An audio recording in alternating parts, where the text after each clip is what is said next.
Steve Saretsky here, as always, Canadian real estate market update with a particular focus on Vancouver. If you get any sort of value or entertainment out of these videos, all I ask that you hit thumbs up and subscribe.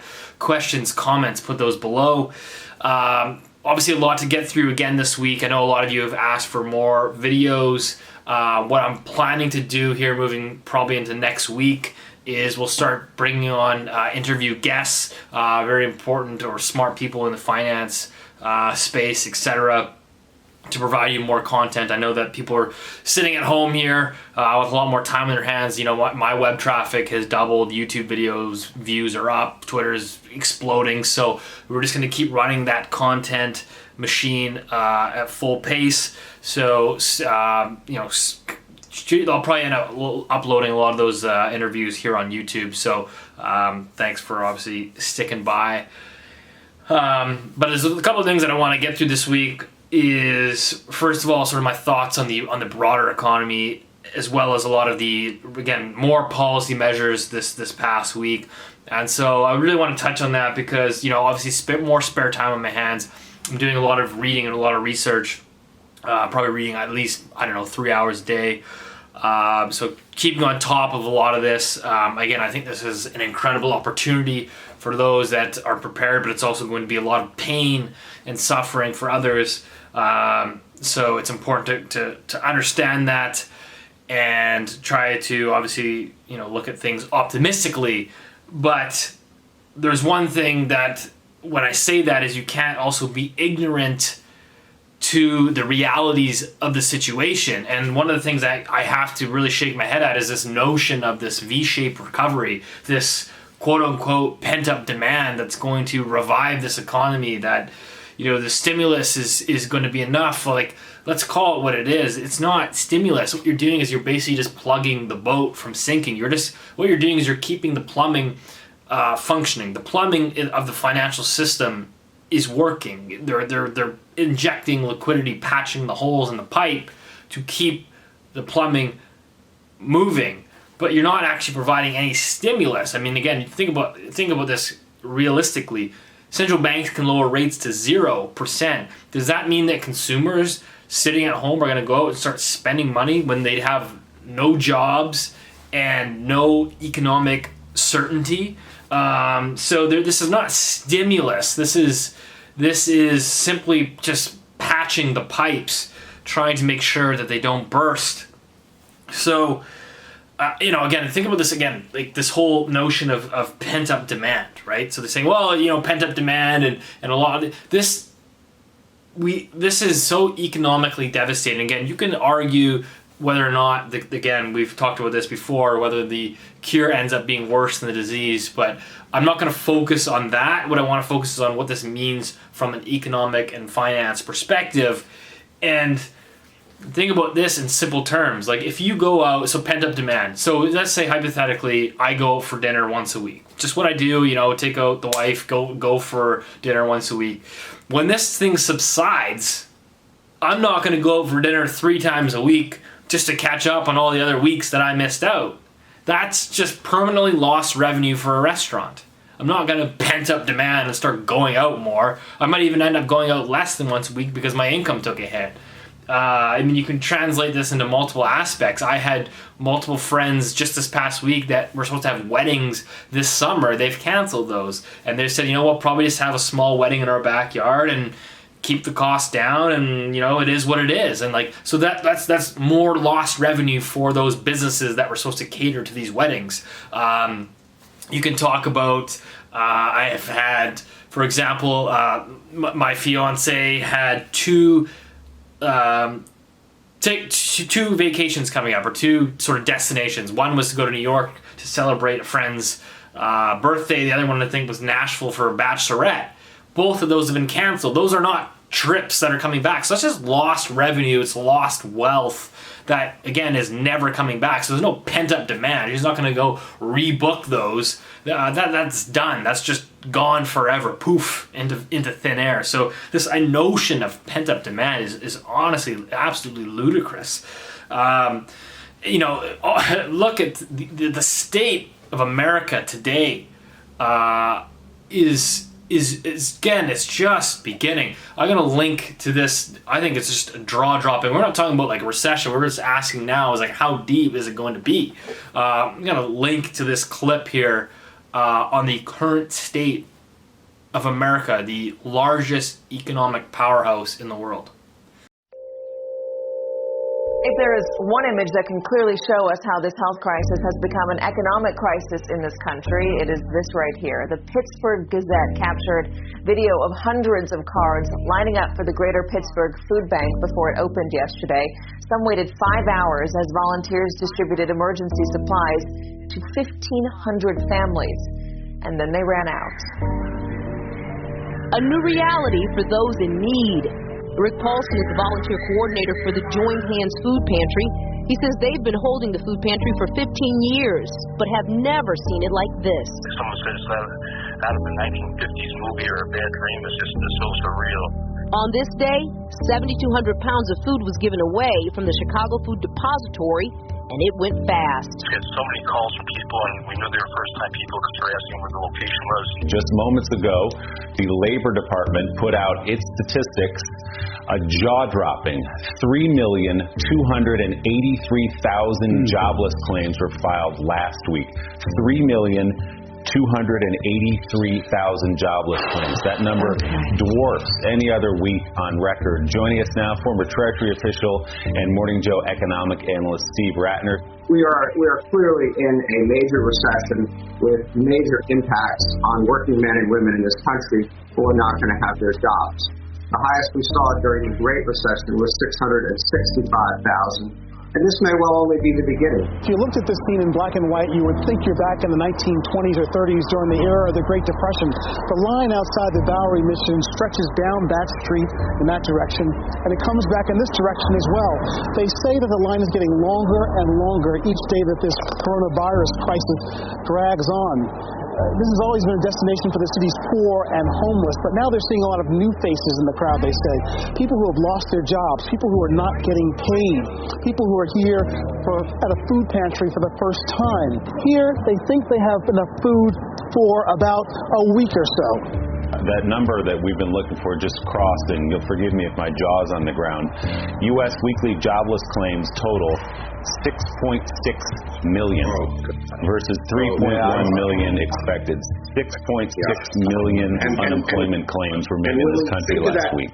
Think of that in human terms, of each individual. Most of them have worked hard and long at their companies. They have pride in their work, and they're gone through no fault of their own. What we've seen through this COVID-19 crisis is that there are so many more people looking for food assistance right now. It is folks that are maybe from the service industry, from the hospitality industry, and they are seeing themselves being furloughed or out of work potentially for the first time. So, for example, our mobile pantry sites, usually we have about 300 households that come, and with these distributions that we've had in the last few weeks, we've had upwards of 1,000 households come. So that is a huge increase.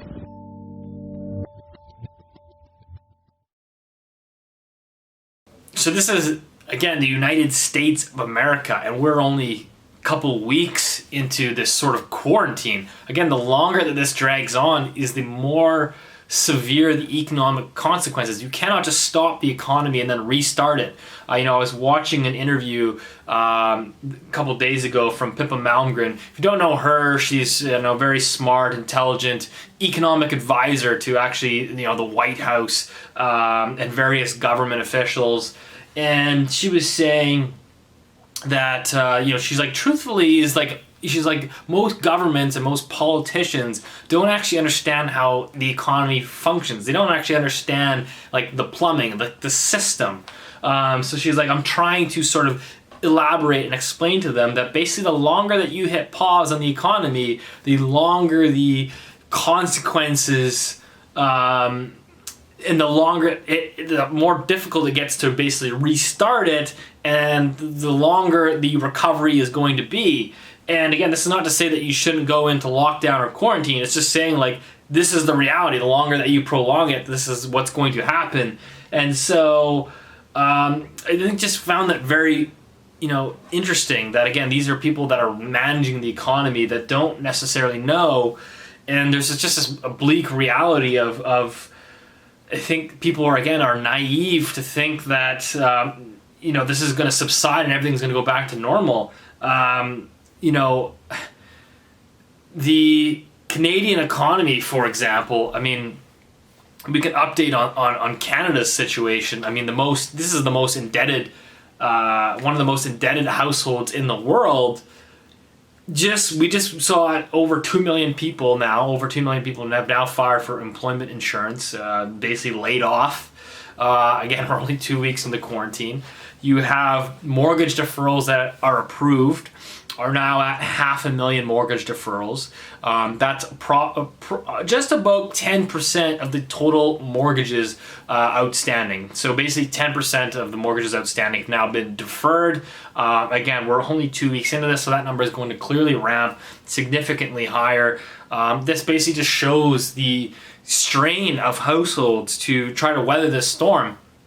And again, people are like, well, it's the Canadian banks and everything is going to be okay because people can defer their payments.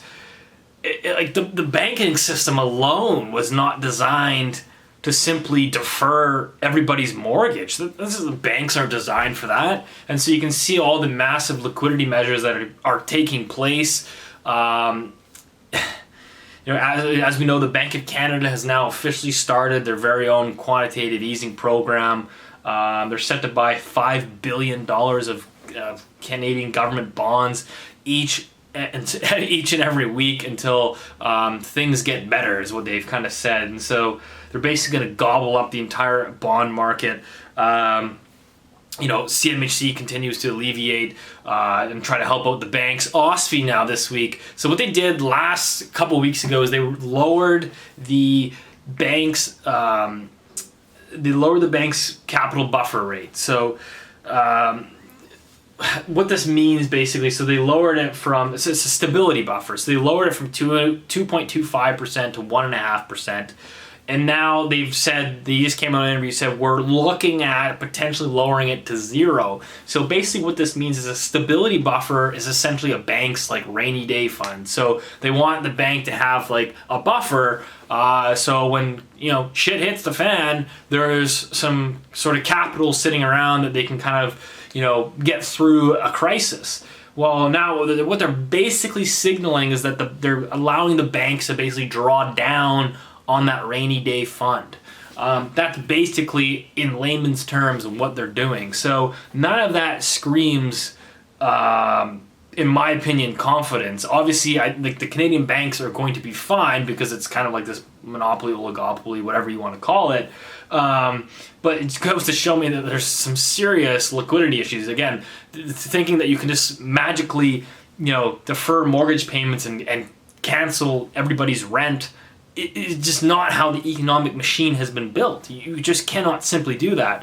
And so, that's kind of what I'm watching. I mean, this past week and seeing how that progresses. But again, I think that this really only prolongs the inevitable, which is that we know foreclosure rates are going to go up in the U.S.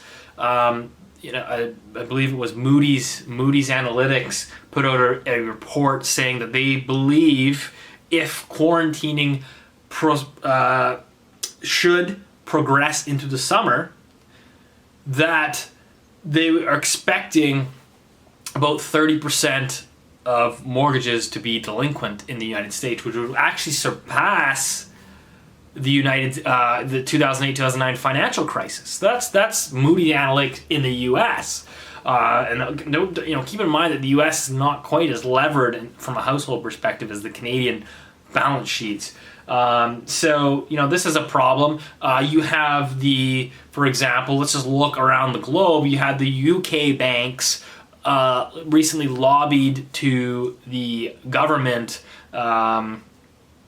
to suspend the real estate market. They suspended. They basically lobbied to the government, said you guys need to basically halt all transactions because we're not comfortable lending in this environment because we don't know what valuations are or what they're going to be, and because of the economic uncertainty, how as a bank do we lend in this environment? So now the UK government is essentially basically suspended all real estate transactions, and for existing agreements that are already agreed upon, 2 of the UK's largest banks are now pulling back and saying that unless you have a 40% down payment, we aren't giving you a mortgage. So this is just how some of these banks are reacting around the world. A lot of them are cutting dividends for the year, suspending dividends for the year. They've done that, I believe, in the Eurozone, the UK, New Zealand. It's rumored that Australia might be next. Ironically, the Canadian banks said that there will be no dividend cuts because too many retired seniors are depending on that to support their sort of income or lifestyle. But I think that's probably wishful thinking. I just don't see how there isn't some dividend cut or suspension to keep everything, sort of moving along. But we'll have to wait and see how that progresses. But so that's kind of my thoughts in this week. I think that this notion of a V-shaped recovery is really dangerous. I personally have never been more bearish than I am today. I just think this is an unforgettable moment in time in history that could very well be, I think it might already be worse than the 2008-2009 financial crisis. If you look at it from a health perspective, it seems like the best case scenario in Canada, what I'm hearing, is you'll be in quarantine or lockdown, whatever you want to call it, social distancing until the end of May. They might then release you to go out and play in the summertime, but there's a strong likelihood that over a couple months you're going to get that second wave come through, and then you'd have to basically go back into quarantine, isolation, lockdown, etc. So again, imagine this from a business perspective. It's like, think about this, it's like you're a restaurant and you're like already really struggling to get through this period of time, and then the restaurants reopen for the summer months. They get a little bit of revenue coming in. Obviously, I think consumer spending is going to be very tepid at best as they try to repair their balance sheets. People are having to draw down on retirement savings here. So you think they're going to go out and spend pent-up demand on and then for a restaurant to potentially have to potentially, hopefully not, reclose in the fall as you get a potential second wave. I just don't think people are really quantifying this. I think it's been downplayed since day one, and I think it's continuing to be sort of downplayed. Again, I'm not going to sit here and debate the severity of the virus and whether these actions are justified or not. I just think that this is how the politicians are going to react because they don't want deaths, and it's probably not politically popular to say, hey, we're going to sacrifice human lives for the economy. So I think that politicians are going to be almost forced to take these drastic draconian measures, and that the economic ramifications of taking those measures are significantly more severe than people are taking into account. And so that's kind of what I have for this week. I think that this is continue to be a larger event. I think that, again, I still think that if you are a glass half full kind of person, that I look at this as a magnificent opportunity. You have plenty of time in the world to sit at home, read, get educated, try to position yourself appropriately, and for the people that are maybe glass half full, is you took on a lot of leverage. It's going to be some painful, in my opinion, painful deleveraging, and that's just where we are today. And obviously, like anyone, like any, I think, sane person, I am hopeful, and I am hoping and wishing that this thing ends soon. much sooner than hopefully projections are anticipating. And I'm hoping that this isn't as bad economically as I think it's going to be, because there probably isn't. I mean, there's maybe, other than a couple businesses and a very small, tiny portion of the population, everybody is being impacted by this financially. So this is what it is. So that's kind of my thoughts. If you have any got any sort of value, entertainment out of this, obviously I hope that you hit thumbs up and subscribe. Tune back in the next few days. I will have probably some interviews to get through. Still working on lining some of those up. The Saretsky report for March 2020 on the Vancouver housing market will be published in the next 3 or 4 or 5 days. So look for that if you want to keep an eye on the market. But like I said, I think that from a real estate market perspective, I think that this is, you may as well just check back in a couple months. The market's essentially going to be on freeze. It's going to be when you resume that it's going to be important to pay attention to basically where the employment situation stands. That's a massive, massive headwind for the real estate market.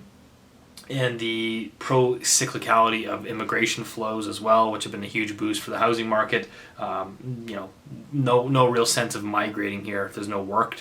So that's where we're at. So anyways, see you next week.